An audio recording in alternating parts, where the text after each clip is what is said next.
Chapter 31, An Idol in South India. You are the first Westerner, Dick, ever to enter that shrine. Many others have tried in vain. At my words, Mr. Wright looked startled, then pleased. We had just left the beautiful Chamundi temple in the hills overlooking Mysore in southern India. There we had bowed before the gold and silver altars of the goddess Chamundi, patron deity of the Mysore ruling family.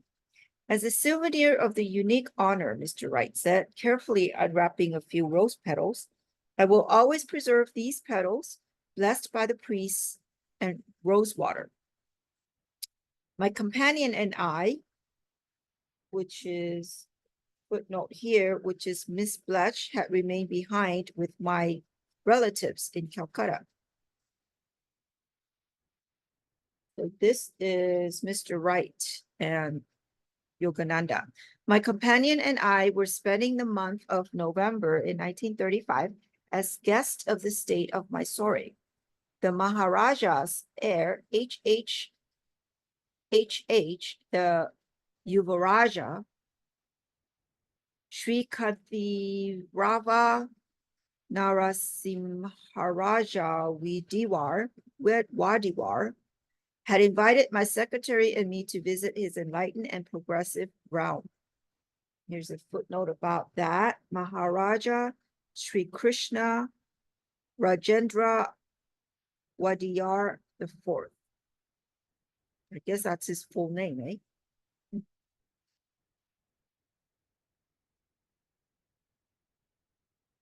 During the past fortnight, I had addressed thousands of citizens and students in Mysore city at the town hall, the Maharaja's College, the University Medical School, and 3 mass meetings in Bangalore at the National High School, the Intermediate College, the Chetty Town Hall, in which 3,000 persons had assembled. Whether the eager listeners had been able to credit the glowing picture I drew of America, I know not. But the applause has always been loudest when I spoke of the mutual benefits to be derived from the exchange of the best features of East and West. Mr. Wright and I were now relaxing in the tropical peace. His travel diary contains the following account of his impressions of Mysore.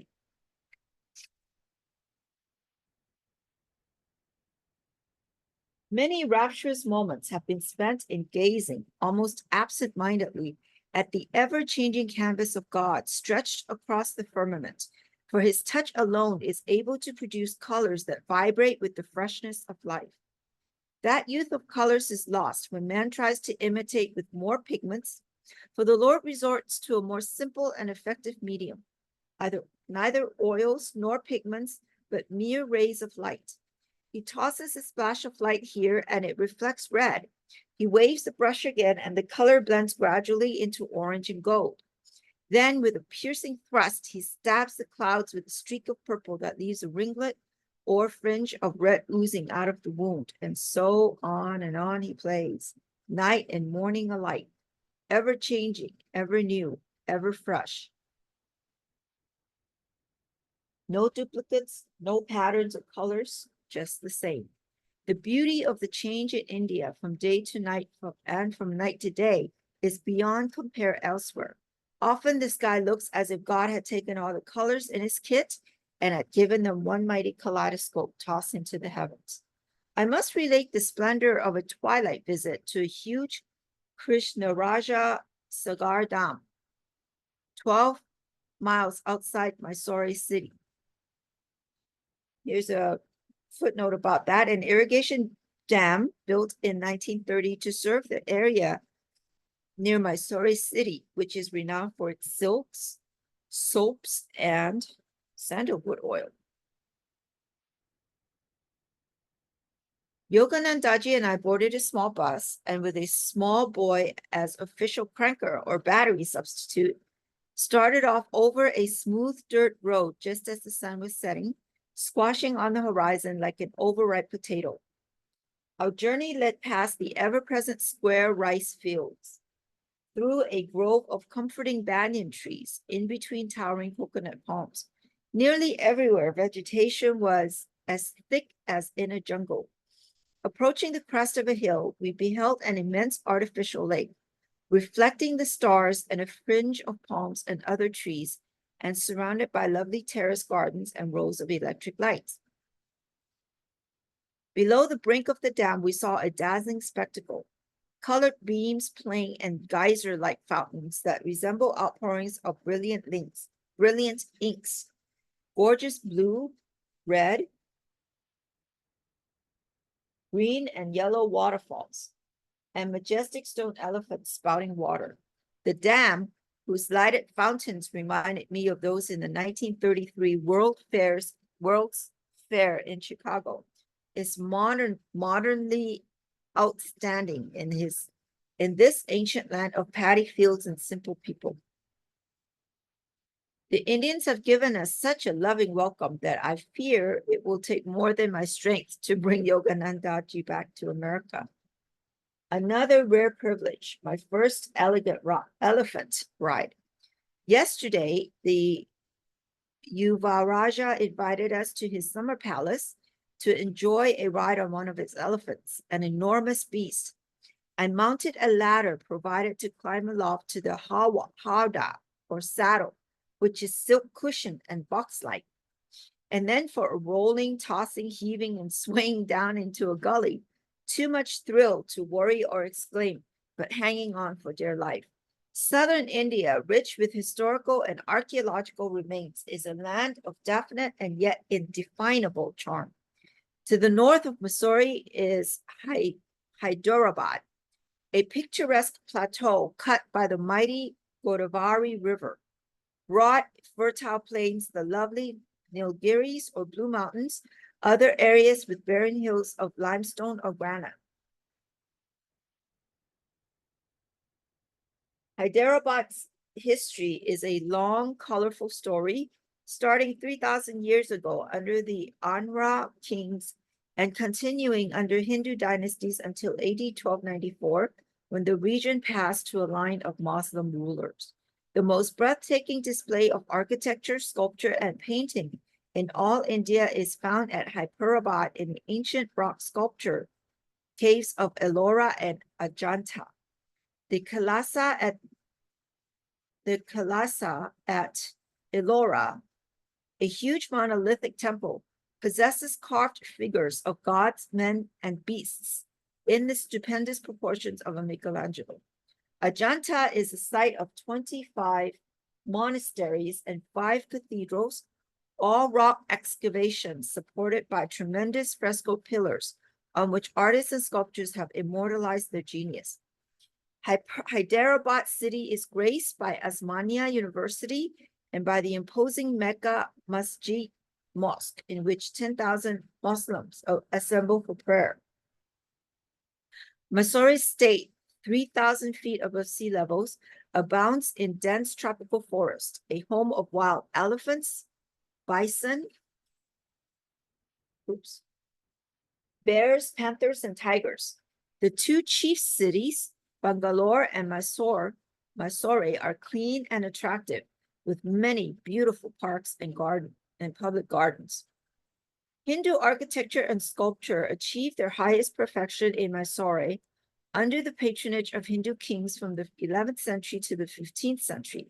The temple at Belur, an 11th century masterpiece completed during the reign of King Vishnuvardhana, is unsurpassed in the world of delicacy, of detail, and exuberant imagery. The rock edicts found in northern Mysore date from the 3rd century BC. They illuminate the memory of King Asoka, whose vast empire included India, Afghanistan, and Baluchistan. Here's a footnote about that. Emperor Asoka erected 84,000 religious stupas, or shrines, in various parts of India. 14 rock edicts and 10 stone pillars survive. Wow. Each pillar is a triumph of engineering, architecture, and sculpture. He arranged for the construction of many reservoirs, dams, and irrigation sluices, of highways and tree shaded roads dotted with rest houses for travelers, of botanical gardens for medicinal purposes, and of hospitals for man and beast. What an incredible king. Okay, continuing. Inscribed in various dialects, Asoka's sermons in stone bear witness to the widespread literacy of his day. Rock Edit, the 8th. I think that's the 8th.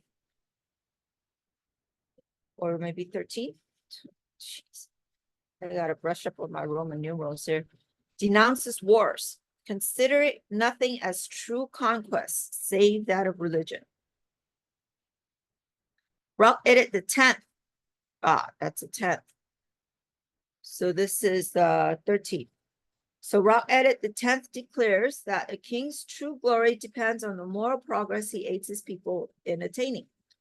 Rock Edit, the 9th, suggests or defines the true gift to be not God, not goods with a little g, but good with a big G, the spreading of truth.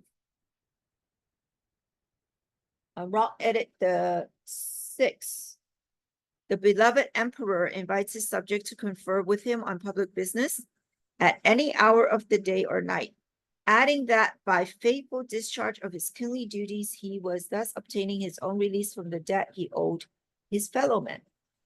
Osaka was the grandson of the formidable Chandragupta Maurya, who destroyed the garrisons left in India by Alexander the Great, and who in 305 BC defeated the invading Macedonian army of Seleucus.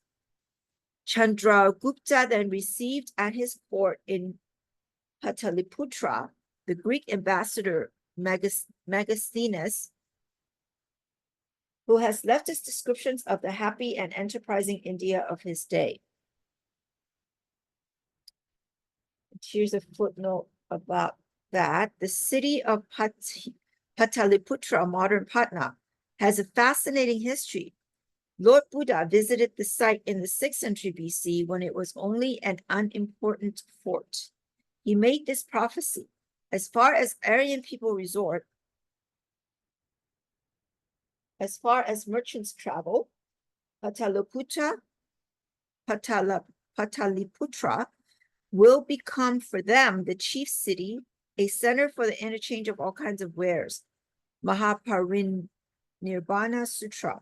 2 centuries later, Pataliputra became the capital city of the huge empire of Chandragupta Maurya. His grandson Asoka brought the metropolis to an even greater prosperity and splendor. See page 25.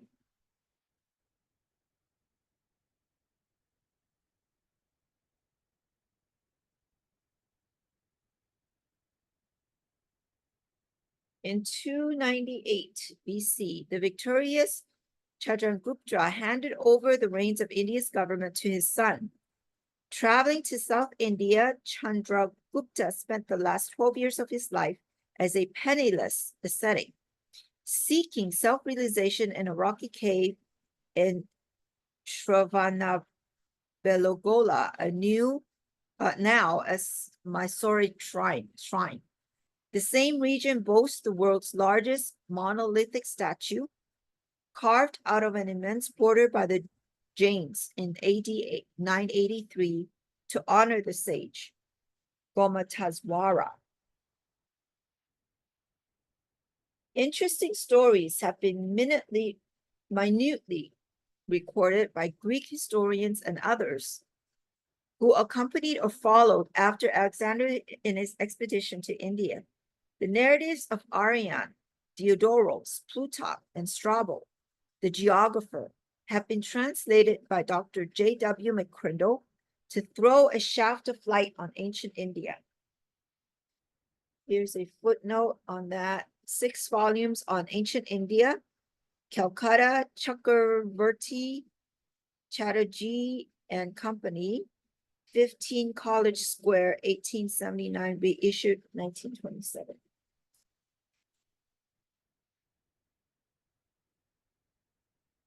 The most admirable feature in Alexander's unsuccessful invasion was the deep interest he displayed in Hindu philosophy and in the yogis and holy men whom he encountered from time to time, and whose society he eagerly sought.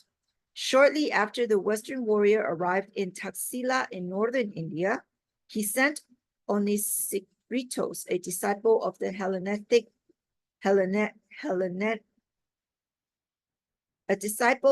Hellenic school of Diogenes, to fetch a great sannyasi of Taxila, Dandamis. Holy moly. All these Greek names and Indian names are a real tongue twister.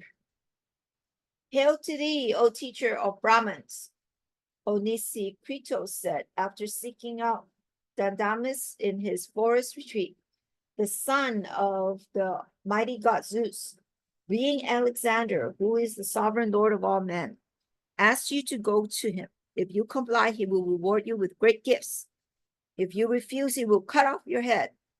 The yogi received calmly his fairly compulsive invitation and did not so much as lift up his head from his couch of leaves. I also am a son of Zeus, if Alexander be such, he commented. I want nothing that is Alexander's, for I am content with what I have. While I see that he wanders with his men over sea and land with no advantage, and is never coming to an end of his wandering. Go and tell Alexander that God the Supreme King is never the author of insolent wrong, but is the creator of light, of peace, of love, of water, of the body of man, and of souls. He receives all men when death sets them free, being then in no way subject to evil disease. He alone is the God of my homage, who abhors slaughter and instigates no wars. Alexander is no God, since he must taste of death, continued the sage in quiet scorn. How can such as he be the world's master, when he has not yet seated himself on the throne of inner universal dominion? Neither as yet has he entered living into Hades, nor does he even know the course of the sun over the vast regions of this earth. Most nations have not so much heard his name. After this chastisement, surely the most caustic ever, sent to assault the ears of the Lord of the world, the sage added ironically, if Alexander's present dominions be not capacious enough for his desires, let him cross the Ganges River. There he will find a country able to sustain all his men. Here's a footnote here about that. Neither Alexander nor any of his generals ever crossed the Ganges. Finding determined resistance in the northwest, the Macedonian army mutinied by refusing to penetrate further. Alexander was forced to leave India. He sought further conquest in Persia. Sounds like Alexander the Great was power hungry, sounds like. The gifts of Alexander promises are useless to me. Then Damas went on. The things I prize and find of real worth are trees, which are my shelter, blooming plants, which provide my daily food, and water, which assuages my thirst. Possessions amassed with anxious thought are wont to prove ruinous to those who gather them, causing only the sorrow and vexation that afflict all unenlightened men. As for me, I lie upon forest leaves, and having nothing to guard, close my eyes in tranquil slumber. Whereas, had I anything of worldly value, that burden would banish sleep. The earth supplies me with everything I need. Even as a mother provides her child with milk, I go wherever I please, unencumbered by material cares. Should Alexander cut off my head, he cannot also destroy my soul. My head, then silent, and my body, like a torn garment, will remain on earth, from which their elements were taken. I then become spirit, shall ascend to God. He enclosed us all in flesh and put us on earth to prove whether when here below we shall live obedient to his ordinances, and he will require of us when we depart hence, an account of our lives. He is the judge of all wrongdoing. The groans of the oppressed ordain the punishment of the oppressor. The groans of the oppressed ordain the punishment of the oppressor. Oh, sorry. Let Alexander terrify the threats of men who wish for wealth and who dread death. Against the Brahmins, his weapons are powerless. We neither love gold nor fear death. Go then and tell Alexander this. Dandamas has no need of aught that is yours, and therefore will not go to you. And if you want anything from Dandamas, you come you to him. Onesicritus duly conveyed the message. Alexander listened with close attention and felt a stronger desire than ever to see Dandamas, who, though old and naked, was the only antagonist in whom he, the conqueror of many nations, had met more than his match. Alexander invited to Taxila a number of Brahmin ascetics noted for their skill in answering philosophical questions with pithy wisdom. An account of the verbal skirmish is given by Plutarch. Alexander himself framed all the questions. Which be the more numerous, the living or the dead? The living, for the dead or not? Which breeds the larger animals, the sea or the land? The land, for the sea is only a part of the land. Which is the cleverest of beasts? That one with which man is not yet acquainted. Man fear. Oh, sorry about that. Which is the cleverest of beasts? That one with which man is not yet acquainted. Man fears the unknown. Which existed first, the day or the night?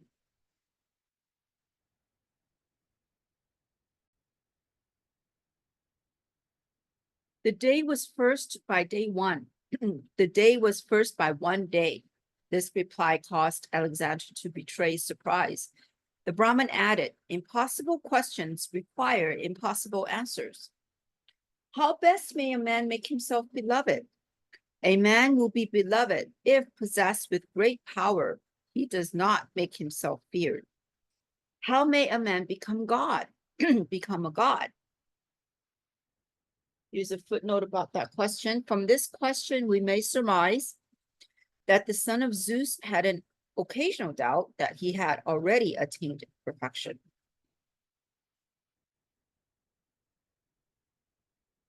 How may a man become a god? By doing that which it is impossible for a man to do. Which is stronger, life or death? Life, because it bears so many evils. Alexander succeeded in taking out of India as his teacher a true yogi. This man was Kalyana, Swami spines, called Kalanos by the Greeks. The sage accompanied Alexander to Persia. On a stated day at Susa in Persia, Kalanos gave up his aged body by entering a funeral pyre in view of the whole Macedonian army. The historians recorded the astonishment of the soldiers as they observed that the yogi had no fear of pain or death. He never once moved from his position as he was consumed in flames. Before leaving for his cremation, Kalanos had embraced many of his close companions, but had refrained from bidding farewell to Alexander, to whom the Hindu sage had merely remarked, I shall see you later in Babylon. Alexander left Persia and a year later died in Babylon. The prophecy had been the Indian guru's way of saying that he would be present with Alexander in life and death. The Greek historians have left us many vivid and inspiring pictures of Indian society. Hindu law, Aryan tells us, protects the people and ordains that no one among them shall, under any circumstances, be a slave, but that, enjoying freedom themselves, they shall respect the equal right to it that all men possess. Here's a footnote on that. All Greek observers comment on the lack of slavery in India, a feature at complete variance with the structure of Hellenic society. Creative India by Professor Binoy Kumar Sakar gives a comprehensive picture of Indians India's ancient and modern achievements and distinctive values in economics, political science, literature, art, and social philosophy. Lahore Motilal Banarsi Das, publishers, 1937, 714, page 400, page 714. Another recommended volume is Indian Culture Through the Ages by S.V. Venkateswara, New York, Longmans, Green and Company.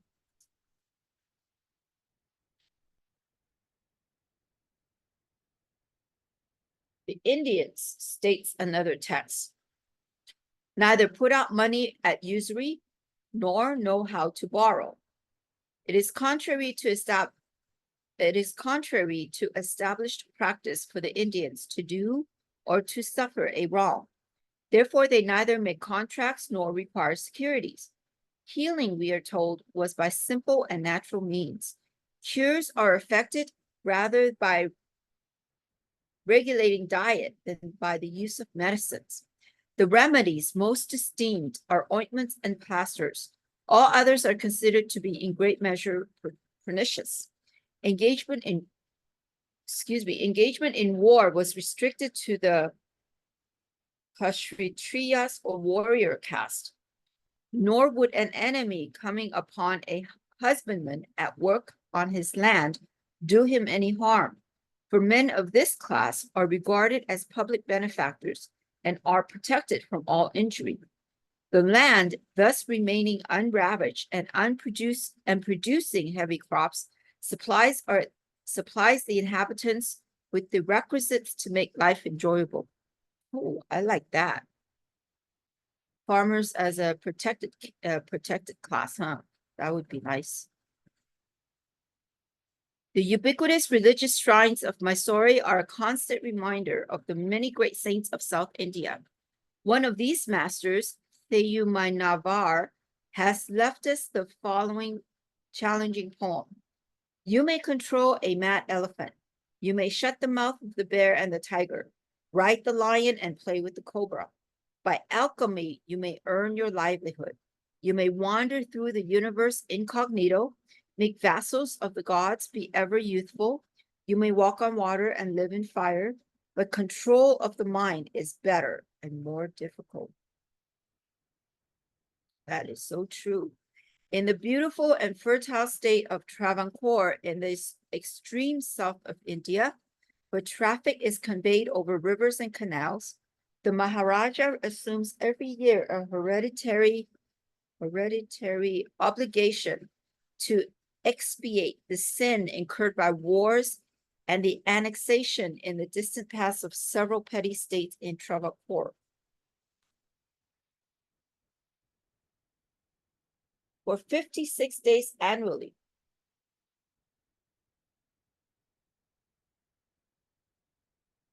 Oh. Sorry, I didn't see if the reading, if the book was within the camera. Sorry about that. I hope that was okay. Anyways, for 56 days annually, the Maharaja visits his temple thrice daily to hear Vedic hymns and recitations. The expiation ceremony ends with the Lakshadipam, or illumination of the temple by 100,000 lights.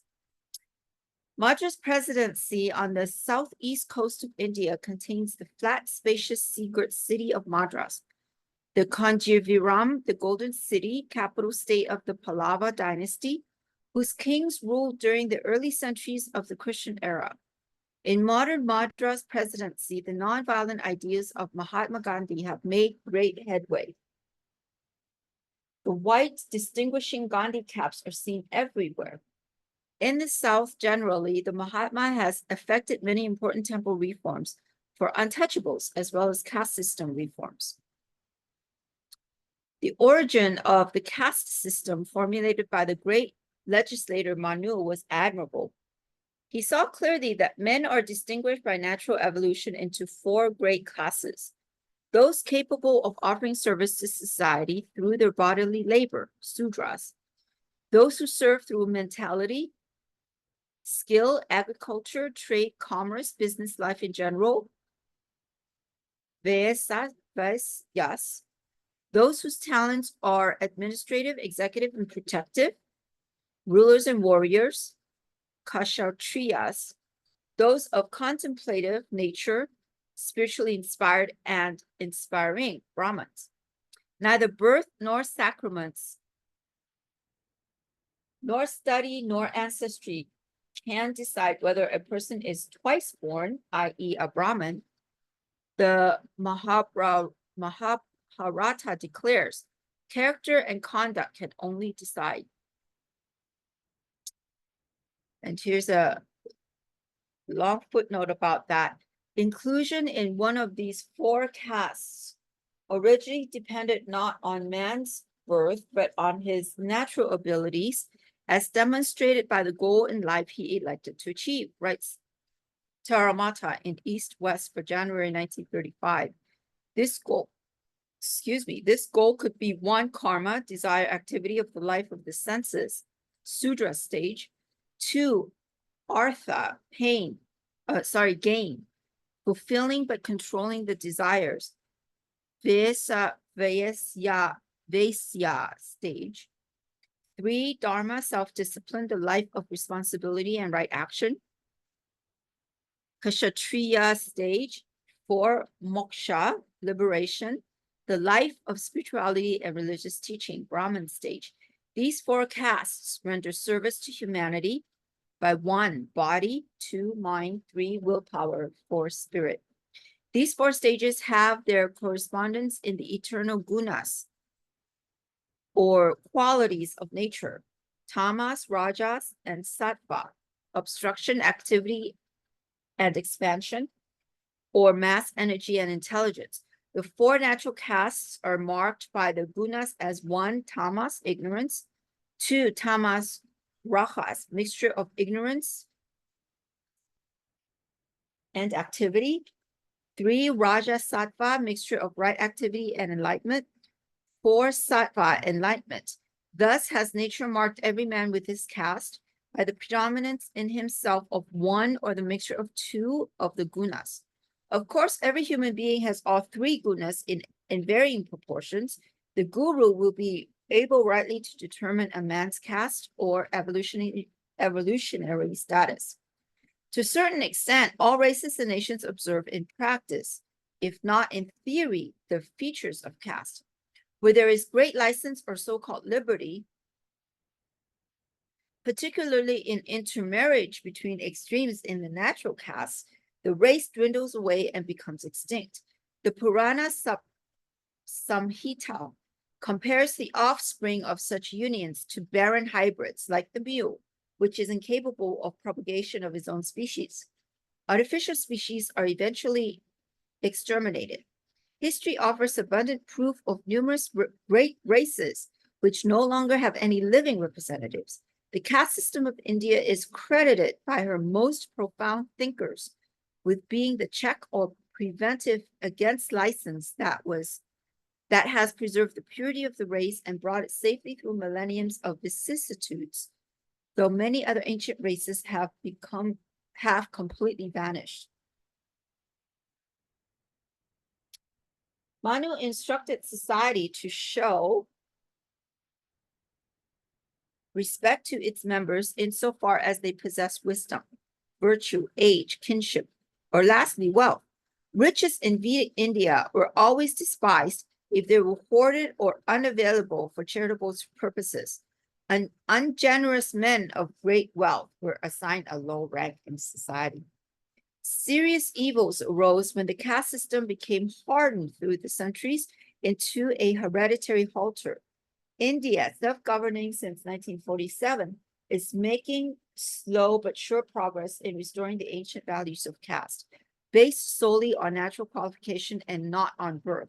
Every nation on earth has its own distinctive misery-producing karma to deal with and honorably remove.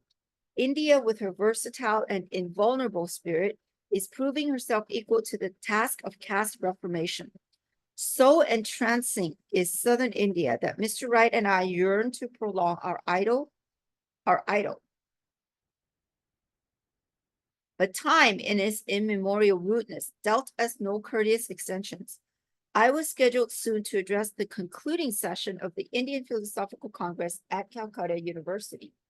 At the end of the visit to Mysore, I enjoyed a talk with Sir C.V. Raman, president of the Indian Academy of Sciences. This brilliant Hindu physicist was awarded the Nobel Prize in 1930 for the Raman effect, his important discovery in the diffusion of light. Wavering a reluctant farewell to a crowd in Madras students and friends, Mr. Wright and I set out on our travels. On the way, we stopped before a little shrine sacred to the memory of Sadasiva Brahman, in whose 18th century life story miracles cluster thickly. Here's a footnote. His formal title was Swami Sri Sadasivendra Saraswati, under which he wrote his books, commentaries on Brahma Sutras and Patanjali's Yoga Sutras. He is highly revered by modern-day philosophers of India. The Shankaracharya of Shingiri Math, His Holiness Sri Sakyudandanda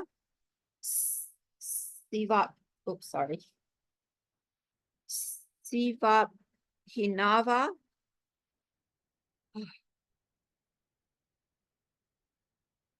Narasimha Bharati wrote an inspiring ode to Sadasiva. Oh, forgive me, Guru Paramahansa.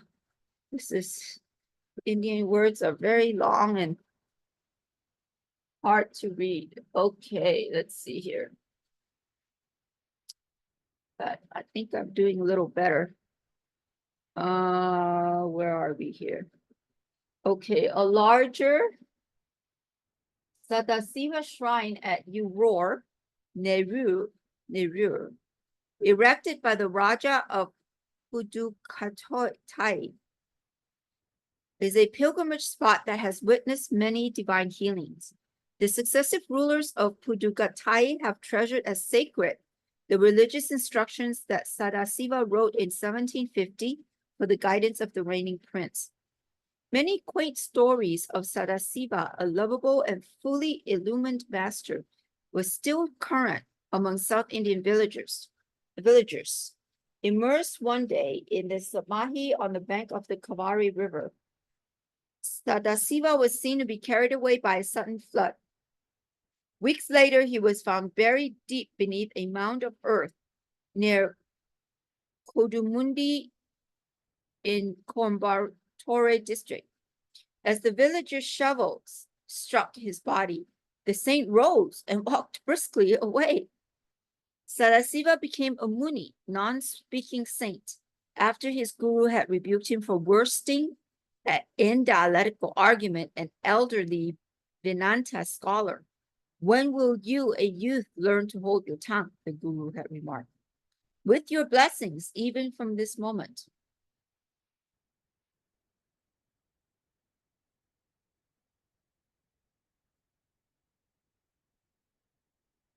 Oh, sorry, I was just wondering if I read the footnote. Yes, I did. Okay. Little senior moment here. Okay. Okay. Sadasiva's guru was Swami Sri Paramasivendra Saraswati, author of Dharavidya Prakasika and a profound commentary on Uttara Gita. Certain worldly men, affronted because of the God-intoxicated Sadasiva was often to be seen dancing without decorum on the streets, carried their complaints to his learned guru. Sir, they declared, Sadasiva is no better than a madman. But Paramasivendra smiled joyfully. Oh, he exclaimed, if only others had such madness. Sadasiva's life was marked by many strange and beautiful manifestations of the intervening hand. Much seeming injustice there is in this world, but God's devotees can testify to countless instances of his immediate righteousness. One night, Sadasiva, a samadhi, halted near the granary of a rich householder. 3 servants on the lookout for thieves raised their sticks to strike the saint. Lo, their arms were immobilized. Like statues, their arms aloft, the trio stood in unique tableau until the departure of the Sadasiva at dawn. On another occasion, the great master was roughly pressed into service by a passing foreman whose laborers were carrying fuel. The silent saint humbly bore his burden to the required destination and placed his load on top of a huge pile. The whole heap of fuel at once burst into flame. Sadasiva, the Tringala Swami, like Trailanga Swami, wore no cloth. One morning, the nude yogi absentmindedly entered the tent of a Muslim chieftain. It's funny. The 2 ladies screamed in alarm. The warrior dealt a savage sword thrust at Sadasiva, whose arm was severed. The master departed unconcernedly. Overcome by awe and remorse, the Muslim picked up the arm from the floor and followed Sadasiva. The yogi quietly inserted his arm into the bleeding stump.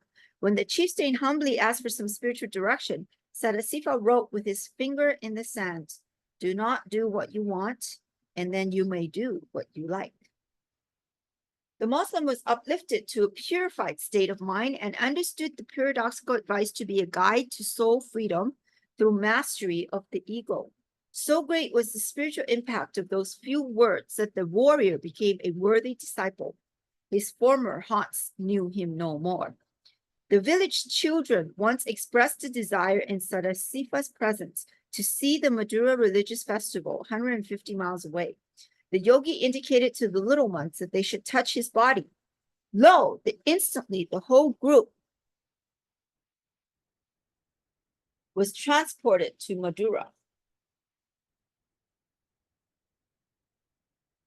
The children wandered happily among the thousands of pilgrims. In a few hours, the yogi brought his small charges home by his simple mode of transportation. The astonished parents listened to vivid tales about the procession of images in Madura and noticed that the children were carrying bags of Madura sweets. An incredulous youth derided the saint and the story. On the occasion of the next religious festival held in Srirangam, the boy approached Sadasiva. "Master," he said scornfully, "why don't you take me to the festival in Srirangam, even as you took the other children in Madura?" Sadasiva complied. The boy immediately found himself among the distant city throng. But alas, where was the saint when the youth wanted to leave? The weary boy reached his home by the prosaic method of foot locomotion. Before leaving South India, Mr. Wright and I made a pilgrimage to the holy hill of Arunachala near Tiruvannamalai to meet Sri Ramana Maharshi. At his ashram, the sage welcomed us affectionately and pointed to a nearby stack of East-West magazines. During the hours that we spent with him and his disciples, he was mostly silent, his gentle face radiating divine love and wisdom. To help suffering humanity regain its forgotten state of protection, Sri Ramana teaches that one should constantly ask himself, "Who am I?" The great inquiry indeed. By stern rejection of all other thoughts, the devotee soon finds himself going deeper and deeper into the true self, and the sidetracking bewilderments of other thoughts cease to arise. The illumined Rishi of South India has written, "Dualities and trinities on something do hang. Supportless they never appear. That support reached for, they loosen and fall. That there is the truth, who sees that never wavers." Here's a picture of Swami Sri Yukteswar and Paramahansa Yogananda in religious procession, Calcutta, 1935. Here's a picture of that.